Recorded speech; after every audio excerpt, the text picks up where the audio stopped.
I'm going to walk through our LOI template, as you can see here on a live listing.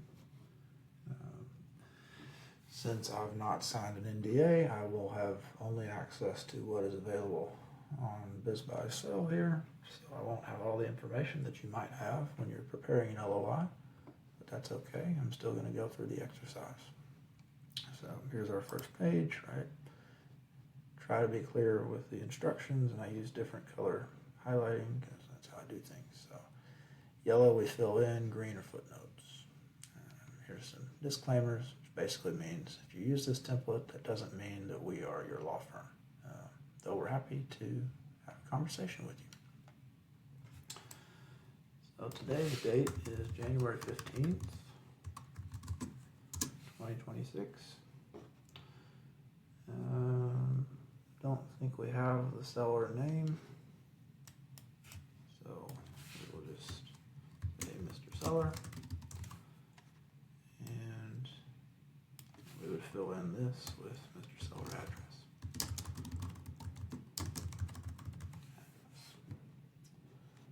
And then, same thing here, right? Dear Mr. Seller. You would fill in the name. So I'm going to say that I'm doing this in my individual name, so I've not formed an entity. You can, but you don't have to. But I'm just going to use my name for this one. And so we have Mr. Seller here again. And again, you would have this information at the time you're preparing an LOI, but I don't have the SIM, so I don't have all this information, and that's okay. And here we get to the first footnote. And you'll note, right, the formatting, right, it is weird when you first see it, right, because there's only this amount of text on the first page. But by the time you eliminate all the footnotes, it'll end up looking very normal. Okay, so we don't know this. Right, so business name, right, we would just fill that in. So here we get to a bunch of footnotes, right? So the way this is written, right, we will purchase substantially all of the assets of the business, right? All the seller's assets related to the operation of the business. And then these footnotes, right, if we're changing the equity structure,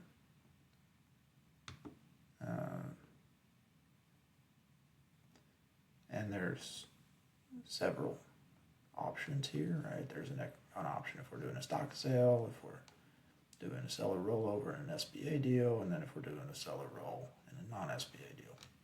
But here, for a business like this is a cabinet manufacturer,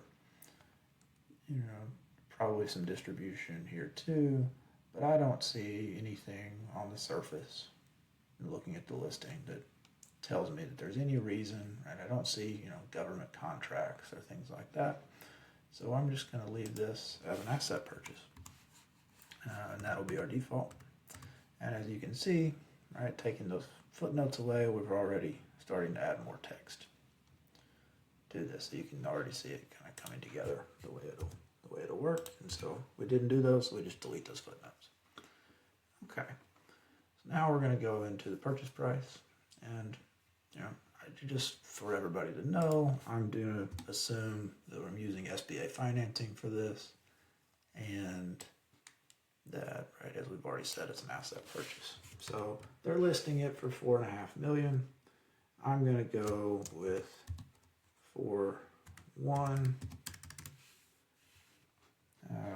because I want to give them, I'm going to offer 4x multiple, right, which would be 4.108, let's be exact for purposes of the illustration.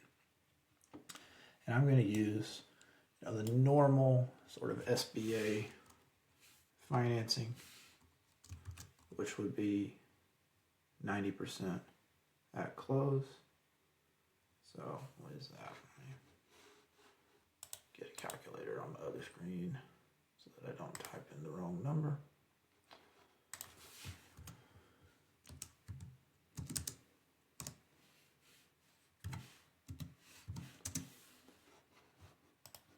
If I'd made it even, I would have just done it in my head, but whatever.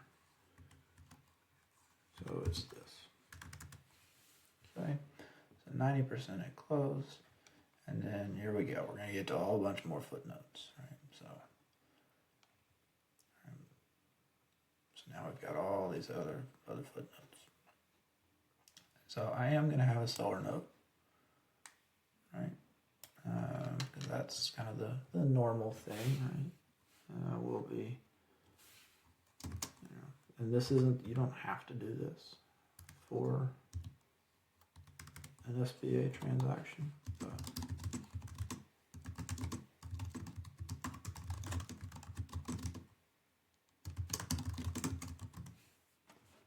but it is sort of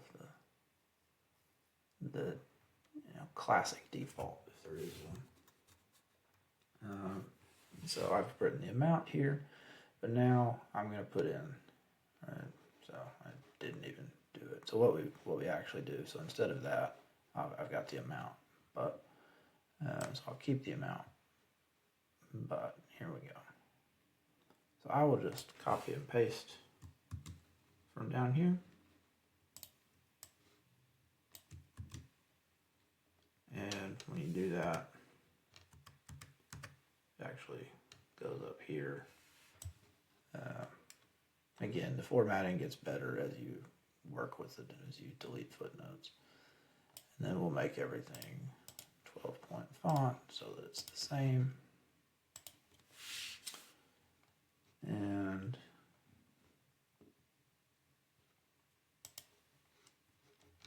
okay, we'll fill in, and I'll just say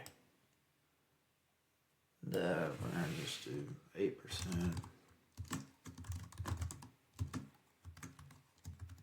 I'm just making these numbers up. There's a range of normal for these things. So this is written to have full standby for 1 year. Sometimes you could have full standby for 2 years. If you need it, if you need the note to count towards the seller equity requirements, then, oh, come on, Word, you're messing with my formatting. I love it when it does this. It's a wonderful tool, except when it's not. Fix that too. All right. But we'll say that we're going to have 1 year standby, and then we're going to pay it the rest of it over 5 years.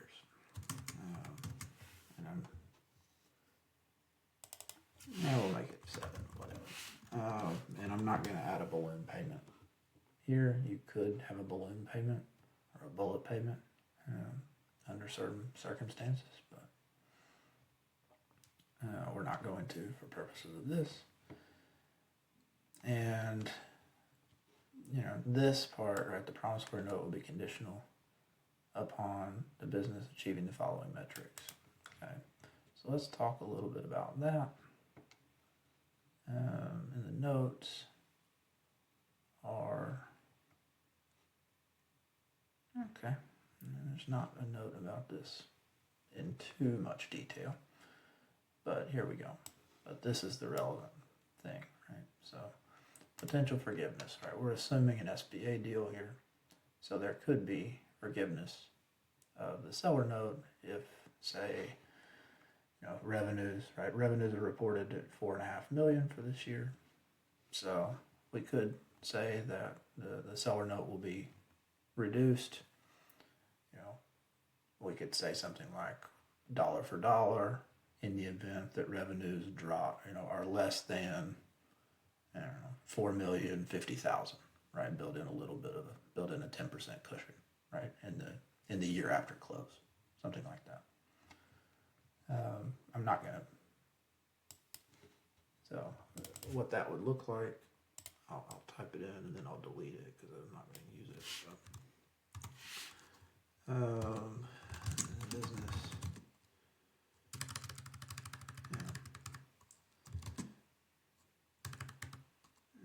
how do I want to type this? All right. In the event the business has gross revenues less than $4,050,000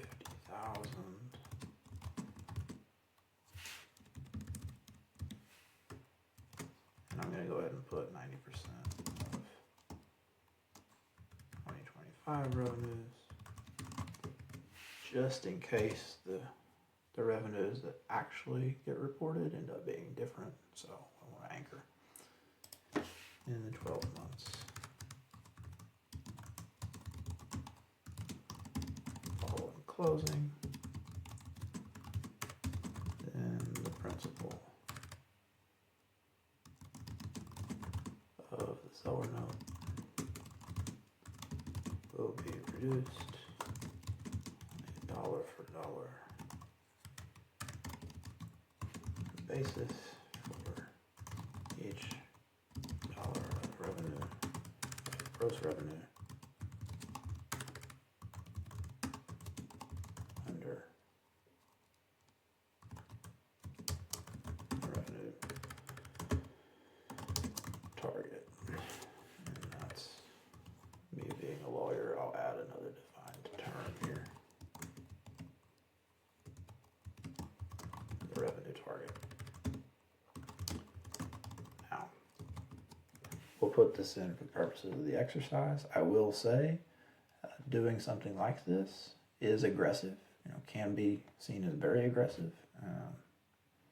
This, dollar for dollar basis is pretty aggressive. There's a little bit of cushion built in with 90%, but you would have to weigh the strategic consequences of making your offer partially contingent, right, or subject to forgivability. Okay, so there's no real estate as part of this, because we can just assume that, right? If there were real estate, then it would have been listed here. So no real estate, no earnout, we can't do that. Right? It's an SBA deal. And we've done the seller note bit, so we can delete these footnotes. And right now you can see it coming together even more, right? Okay, so here, no matter how we break down the purchase price, and the purchase price could have 3, 4, 5 different components. There could be multiple seller notes. There could be, even in an SBA deal, there can be multiple seller notes. There's also sort of a misnomer after the rule changes last summer, but a seller note doesn't have to be on standby for the full 10 years. Right? Every seller note isn't required to do that. That's only if the seller note is going to count towards the buyer equity injection, which is one of the footnotes that got deleted because we're not doing that for purposes of this offer. And then right here,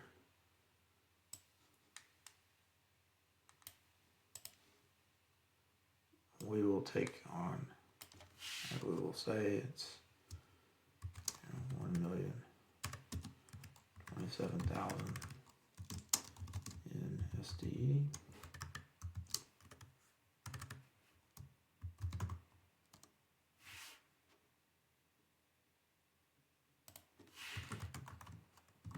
Equaling a 4.0x multiple. And by the time you see this, I will probably have changed the template a little bit to make this more straightforward to implement. But what we want to do, right, is list the metric, which we take from here. Right? We have to take this number as given, and that's why you do diligence. Right? We'll see if that number holds up, but for now we have to assume it. And then we list the multiple. That way, if this number turns out to be not true, then based on this, it's easier to lower the purchase price. And then we'll delete the footnote. Okay, on to the next bit.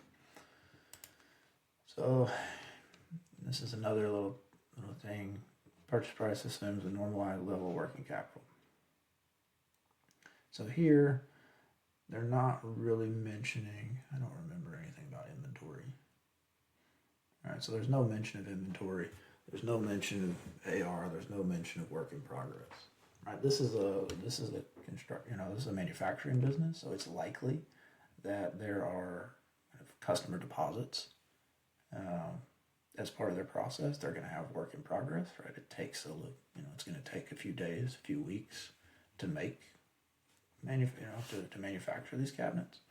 So there's going to be multiple elements of working capital here, and we just don't have enough information to be able to say anything about it, right? And so here, I'm going to say the broker's not insisting that, so we can delete that footnote. We're not going to do cash, so we delete that next one. Inventory, will probably end up included some, but it's not the most important thing. This isn't a retail store, so. But this probably is important, right? Because we do have,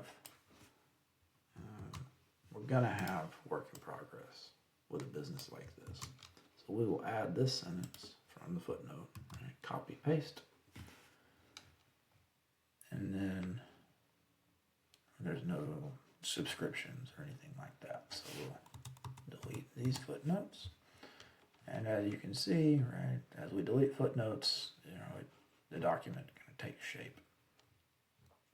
So we'll come down to the next footnote. So we don't have key employees that we know of. We might, but we don't know at this point. And so, but there is real estate, so let's add this. And we'll make it a new bullet. And we don't know the owner of the real estate, so we'll just the owner of the business's primary location. And I'll justify the font because it makes it consistent. We'll move on. Okay, transition services. Okay. So, right, it says the owner is available for 30 to 90 days post-closing. We're going to probably ask for more than that. All right, the footnote is about time. So what I'm going to say is, seller principal, which is a defined term. From up here, it's the individual's name, so seller principal is a capitalized term. Will provide, we'll say 3 months of transition services.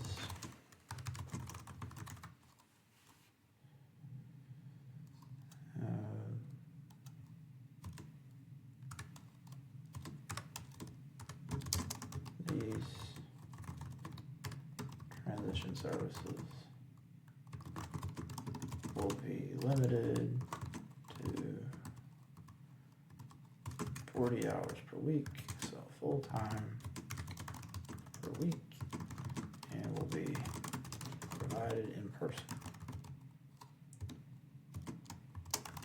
There will be, and we're going to say that it's included, no additional compensation for the transition services.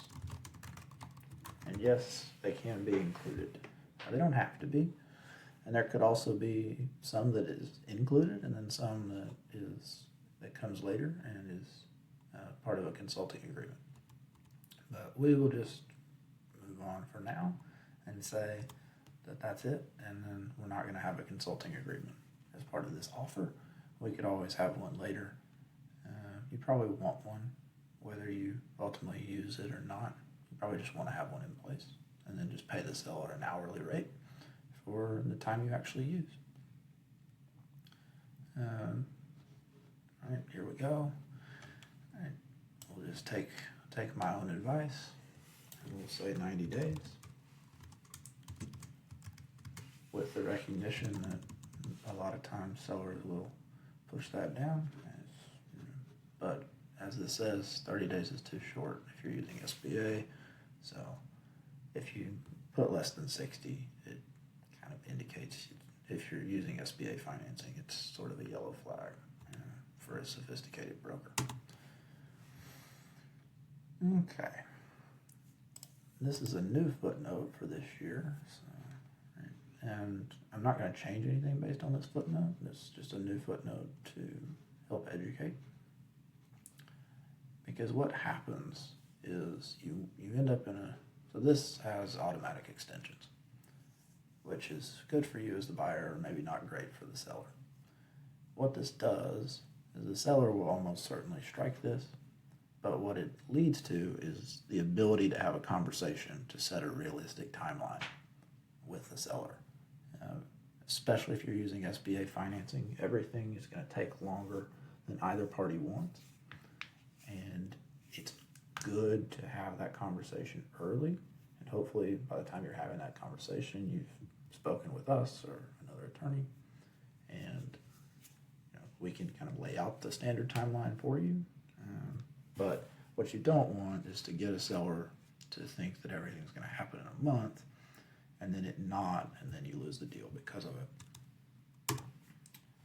I have seen that happen, not often, but it can.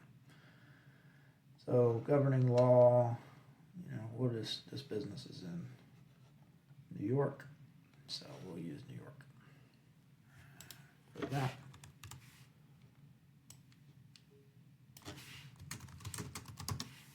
I'm not going to overcomplicate things.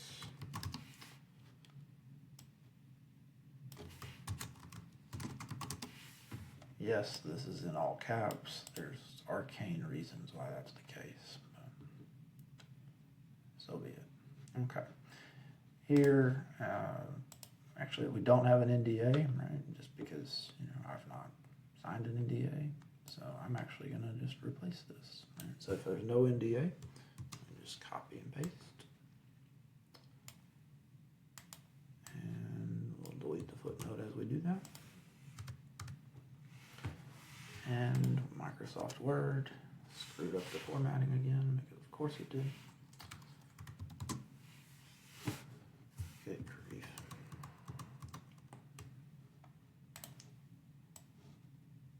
Thank you, Microsoft Word. There we go. All right, we'll keep going. And then we'll put an expiration date. These are never binding, but I'll just say you get a week. A week is pretty standard to send it, but just know that that really doesn't mean a whole lot. Okay, so here's a couple of notes right on the signature page. So this one just says sign it before you send it, so you would want to sign this, right? And that could mean printing it, scanning it, sending it as a PDF,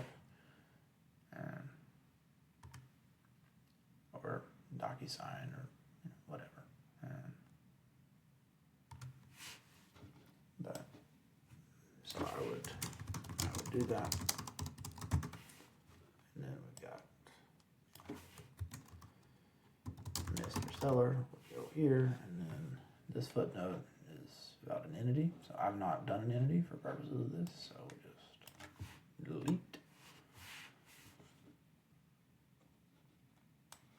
And that can get deleted too. And then we're done. So a few more notes just as we wrap up, right? We have to take the information that is given to us as we have to take that as true for purposes of this exercise. And just so you see, right, so we started with a whole mess of a document, but we end up with something, didn't do this. So the last thing we do is to delete all of this before we send it. Right? So now we're left with, what was a mess of a document with all the formatting. And it looks even weirder if you use Google Docs. Our template was built for Word. So. And we end up with a clean document. document, a couple of orphans, but whatever. All right, and so you end up with 4 pages, 3.5 pages, and a signature page. So that's how you go.